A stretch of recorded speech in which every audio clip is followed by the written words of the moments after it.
दोस्तों, जब ये शुरू हुआ था तब किसी को उम्मीद नहीं थी कि रामायण इतना अधिक लोकप्रिय साबित होगा।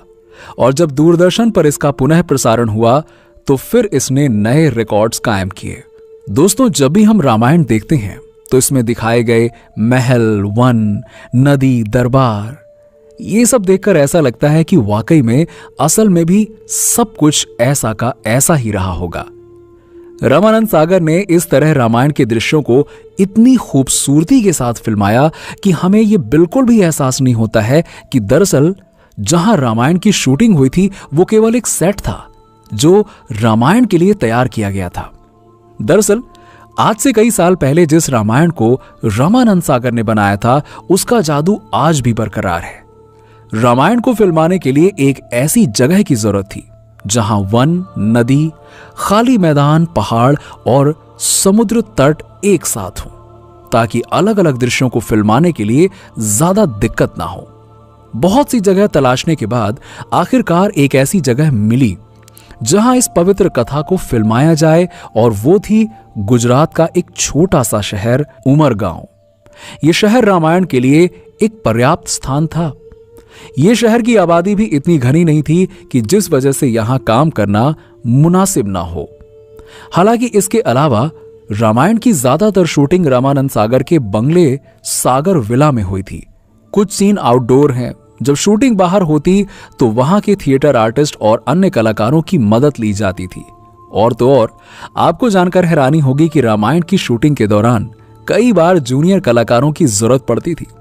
ऐसे में गांव गांव में जाकर ढोल नगाड़े के साथ ऐलान कराया जाता था कि सीरियल में काम करने के लिए कलाकारों की जरूरत है, भर्ती चालू है, आ जाओ ज्वाइन कर लो। वहीं सीता यानी कि दीपिका चिखलिया से रामानंद सागर ने कहा था कि सीता ऐसी लगनी चाहिए कि स्क्रीन पर आए तो इंट्रोड्यूस ना करना पड़े, दर्शकों को यह बताना ना पड़े कि ये सीता माता है, दर्शकों को यह ना बताना पड़े कि वो जो 2-3 लड़कियां चल रही हैं उनमें सीता कौन है। इस तरह 4-5 स्क्रीन टेस्ट और कई राउंड के बाद दीपिका चुन ली गई। इससे पहले माता सीता के लिए जूही चावला को अप्रोच किया गया था, लेकिन उन्होंने इस रोल को करने से मना कर दिया था। रामायण के प्रसारण के दौरान सड़कें सूनी हो जाती थीं। घर के सभी लोग एक साथ टीवी के सामने बैठकर रामायण देखने लगते थे। बहुत से घरों में तो लोग इस दौरान अपने टीवी पर माला भी चढ़ाते थे।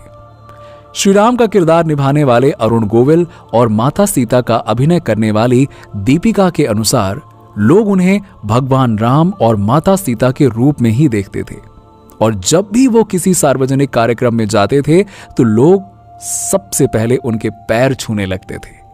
इतना ही नहीं, देश के कई हिस्सों में शाम के 7 बजे के बाद ऐसा लगता था कि जैसे सरकार ने कर्फ्यू का ऐलान कर दिया हो।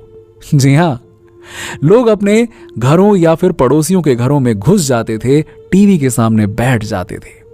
रामायण ने जितनी प्रसिद्धि हासिल की उतनी प्रसिद्धि और किसी धार्मिक शो को शायद ही मिली होगी। लेकिन बहुत कम लोग इस बात को जानते हैं कि रामायण को सूचना और प्रसारण मंत्रालय से कई बार रिजेक्ट कर दिया गया था।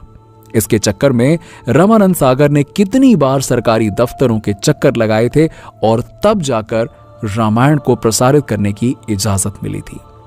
वैसे दोस्तों, आपको रामायण अब कितनी पसंद है, इसका सबूत एक लाइक से जरूर दीजिएगा, क्योंकि इससे हमें पता चलेगा कि आज भी रामायण को लोग कितना पसंद करते हैं। जितना पहले करते थे उतना ही या उससे ज्यादा। लाइक जरूर कीजिएगा, वीडियो को शेयर करिए। मिलते हैं आपसे अगले वीडियो में।